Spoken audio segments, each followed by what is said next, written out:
2026년형 메르세데스 벤츠 C63. 이 아무도 사지 않는 이유. 671마력 9. 단 자동 변속기 토크, 벡터링 시속 60마일까지 3초 미만인데 왜 모두가 이 차에 열광하지 않는 걸까요? 좀 더 자세히 설명드리겠습니다. 주요 5가지 이유와 다음 AMG를 사기까지 왜 몇 년을 더 기다려야 하는지 말씀드릴게요. 바로 시작하겠습니다. 자동차 브랜드가 잘할 때 여러분도 알 수 있습니다. 그들은 신차와 중고차 모두에서 인기 있는 자동차를 만듭니다. 예를 들어 BMW M340이 있습니다. 네, 정말 기분이 좋네요. 그런 차들은 좋은 조건으로 구하기가 힘듭니다.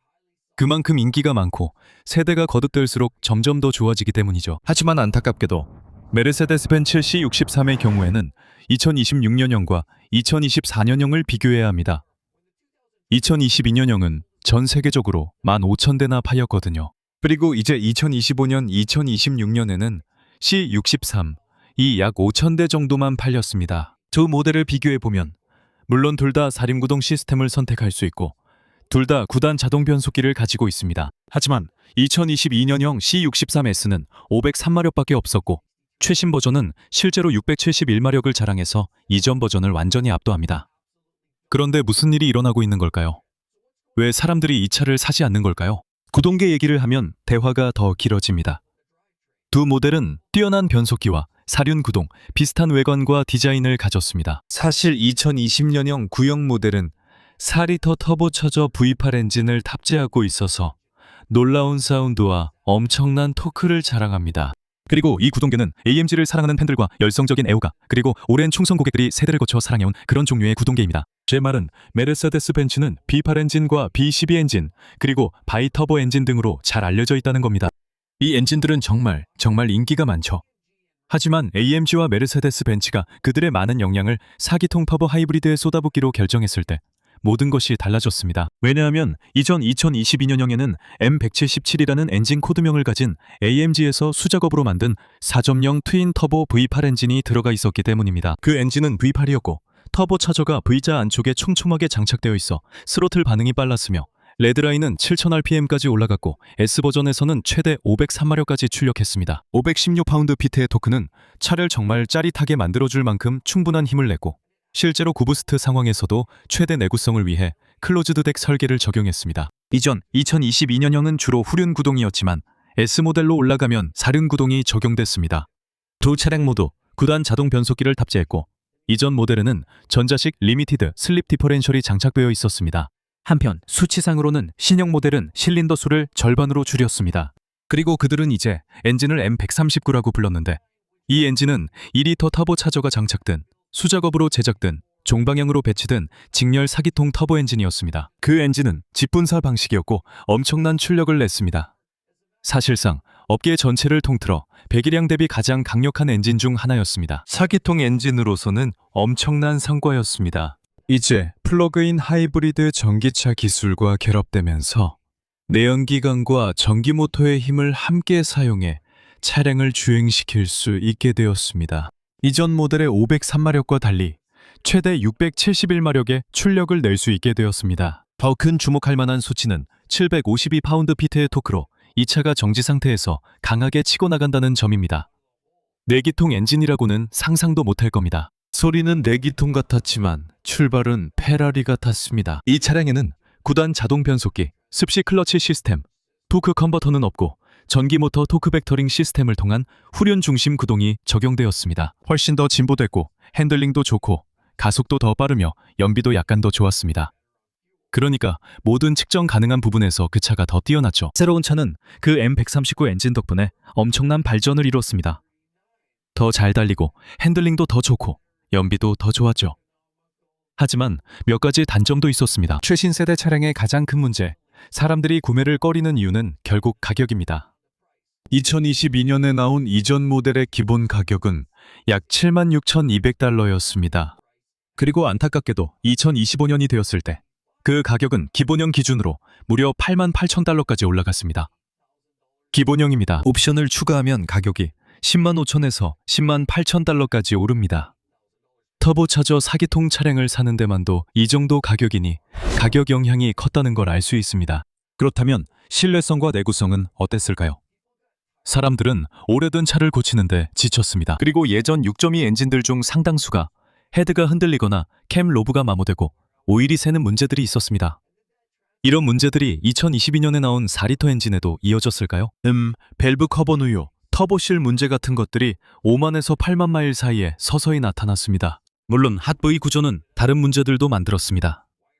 호스가 녹거나 배선 플라스틱이 빨리 마모되는 현상, 그리고 헤드의 밸브 가이드가 손상되면서 오일이 타는 현상도 발생할 수 있습니다. 또한 엔진 마운트 등 부품들도 추가 토크로 빨리 마모되고 손상됐습니다. 그렇게 강력한 V8 엔진은 엔진 마운트와 부싱 전체에 큰 충격을 주었고 셰시 전체가 비틀리고 뒤틀리면서 차량에 큰 부담을 주었습니다. 그래서 셰시 부품들의 많은 부분이 삐걱거리고 조기 마모가 시작됐습니다. 2026년 후속 세대는 어떨까요? 또 다른 문제가 있었습니다. 하이브리드 기술, 인버터 고장, 배터리 고장, 충전 문제 등이 있었습니다. 이건 우렁찬 AMG V8 엔진보다는 다이슨 청소기 소리에 더 가까웠죠. 그리고 무게가 늘어나면서 이 새로운 AMG는 거의 4,800파운드에 달했고 많은 대형 SUV만큼이나 무거워졌습니다. 자, 이제 쓸데없는 얘기는 그만하죠. 5가지 주요 이유로 나눠서 이걸 분석해보죠. 왜 이 신형차가 팔리지 않고 아무도 관심을 갖지 않으며 아무도 사지 않는지 말입니다. 첫 번째 이유는 바로 이 차가 정체성을 잃어버렸다는 점입니다. 모든 AMG 애호가들과 열성 팬들은 B8이나 B12 엔진을 사랑합니다. 그런데 실린더 수를 반으로 줄여서 4기통으로 만들었으니 아무도 원하지 않는 거죠. 그런 차를 찾던 사람들은 갑자기 급이 낮아진 것처럼 느꼈고 월급이 줄어든 기분이었다고 대부분이 생각했습니다. 사람들은 차라리 2, 3년 된 중고를 사겠다며 구매를 꺼렸고 판매량이 급감했습니다.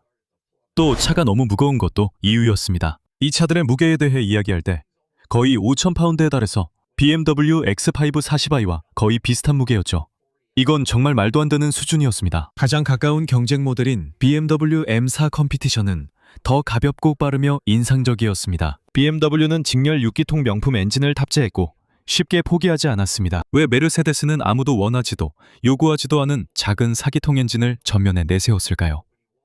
세 번째는 일종의 가짜 운전 경험입니다. 알다시피 V8 엔진은 추진력을 느낄 수 있고 토크가 쌓이는 것도 느껴지고 들을 수 있고 그 우렁찬 소리와 셰시, 진동까지 모두 느껴집니다. 그리고 그것이 진정한 운전의 경험이었죠. 많은 사람들이 최신 버전이 거의 전기차 같은 느낌이라고 하며 저도 직접 운전해보니 그렇다고 느꼈습니다. 터보 4기통 엔진의 출력이 높습니다. 전자적, 전기적 힘이 더해져 다소 인위적으로 느껴집니다.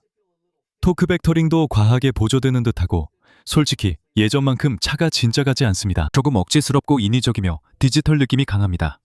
마치 비디오 게임 같죠? 네 번째 이유는 너무 복잡한 구동계입니다. 그러니까 이제는 단순히 직분사와 터보차저, 열문제 등 우리가 요즘 많은 차량에서 흔히 겪는 내연기관 구동계만 걱정하는 게 아닙니다. 이제 복잡성이 한 단계 더 추가되는 거죠. 여기에 인버터와 배터리, 전기 모터까지 추가되면서 앞으로 고통스럽고 비용이 많이 드는 수리를 유발할 수 있는 또 다른 요소가 생기는 겁니다. 저는 개인적으로 페라리 296 GTB를 가지고 있어서 이 부분을 잘 알고 있습니다. 감가상각이 심하다는 이야기가 나오는 주된 이유도 바로 하이브리드 때문입니다. 배터리 기술이 아직 검증되지 않았기 때문에 하이브리드에 대한 열정이 점점 줄어들고 있습니다. 배터리 기술 자체가 계속 바뀌니 금방 구식이 될 수 있다는 우려도 있습니다. 즉, 오늘날의 많은 배터리들이 몇 년 안에 구식이 될 가능성이 높다는 뜻입니다. 그리고 기술이 계속해서 발전하고 있기 때문에 몇 년 후 이 차의 가치는 어떻게 될지 알 수 없습니다. 4기통 엔진을 장착한 AMG는 아주 빠르게 구식이 될 것 같은 느낌이 듭니다. 유지비나 배터리 교체 비용은 어떻게 될까요? 배터리 용량이 큰 경우에는 교체 비용이 2만에서 3만, 많게는 4만 달러까지도 들 수 있습니다. 이런 차들은 가격이 1만 5천, 2만, 2만 5천 달러 정도일 수도 있습니다. 하지만 있잖아요. 5년, 6년, 7년, 8년 후에는 어떻게 될지 아무도 모릅니다. 다섯 번째 이유는 결국 가격이 오르기 때문입니다. 이 점을 이야기해보죠. 불과 4년 만에 1만에서 1만 5천 달러 나 가격이 오르고 실린더 수도 줄어들었으며 대부분의 사람들이 반쪽짜리 AMG 혹은 AMG 라이트라고 생각하는 이런 상황에서 대부분의 사람들은 그걸 받아들이지 못합니다. 저도 그걸 받아들일 수 없습니다. 제 말은 그들이 AMG나 하이브리드 등 개선된 모델을 출시했다면 괜찮았을 수도 있습니다. 예전 4리터 트윈터보 V8 엔진으로 550마력 정도를 내고 전동화를 더하면 800마력이 됩니다. 그럼 괜찮을 수도 있겠네요. 저도 동의할 수 있겠지만 원래 있어야 할 성능을 맞추기 위해 실린더 수를 반으로 줄이고 전동화를 과하게 적용하는 건 대부분의 사람들이 좋아하지 않을 겁니다. 게다가 그 최신 기술을 선택하려면 비용이 더 드는 것도 문제죠. 그래서 아무도 신경 안 쓰고 사지도 않는 겁니다. 그게 큰 이유입니다. 사람들은 기대한 것을 얻지 못합니다. AMG 팬과 애호가들은 멋진 자동차와 그 소리와 거기서 오는 감각을 좋아합니다. 왜 BMW가 직렬 6기통 엔진, 특히 M카에 들어가는 3리터 터보차저 직렬 6기통 엔진을 고수한다고 생각하십니까? 그건 BMW조차도 건드려서는 안 되는 핵심 팬층이 있다는 걸 인식하고 있기 때문이죠. 그들이 바로 회사를 지탱해주는 사람들입니다. 물론 그게 대량 판매는 아니지만 바로 그게 사람들을 끌어들이는 근본적인 기반입니다. 바로 그런 상징적인 자동차들이 사람들을 전 시장으로 이끌죠. 둘러보다가 12만 달러는 비싸지만 330을 사야겠다고 생각하죠. 여기서도 같은 원리가 적용됩니다. 만약 B8 엔진의 AMG 같은 간판 모델이 없다면 구매자나 충성 고객들이 열망할 만한 게 아무것도 없는 겁니다. 그들은 더 이상 신경 쓰지 않게 되죠. 쇼룸에 있는 모든 차가 기본형 C300부터 C43, C63까지 전부 2리터 터보 4기통 엔진 기반이라면 뭐가 그렇게 흥미롭겠습니까? 아무것도 없죠. 아무도 원하지 않고 아무도 신경 쓰지 않습니다. 그래서 이제 다행히도 무슨 일이 일어나고 있냐면 AMG가 사람들이 그 차를 사지 않는다는 걸 인식하게 됐습니다. 판매량이 3분의 1이나 줄었죠. 아무도 신경 쓰지 않습니다. 그리고 당연히 판매량은 바닥을 치고 있습니다. 그렇다고 해서 이게 단순히 환경이나 사람들이 돈이 있느냐 없느냐의 경제적인 문제에 대한 대화만은 아닙니다. 실제로는 가진 사람들이 살 수 있지만 그 사람들조차 이 차를 사지 않는 겁니다. 그래서 AMG는 이제 1, 2년 안에 다시 돌아와서 V8처럼 보이는 AMG를 내놓으려고 하고 있습니다. 시간이 지나면 알게 되고 저희도 그 이야기들을 나누겠습니다. 마지막으로 꼭 확인해 보세요. 구형 중고 벤츠를 찾으신다면 제 목록이 있습니다. BMW를 떠올리셨을 수도 있겠네요. 네, 저기 있습니다. 최고의 경쟁자 중 하나죠. 저라면 저 차들을 선택하겠습니다. 곧 다시 뵙길 바랍니다. 좋은 하루 보내세요. 안녕히 계세요.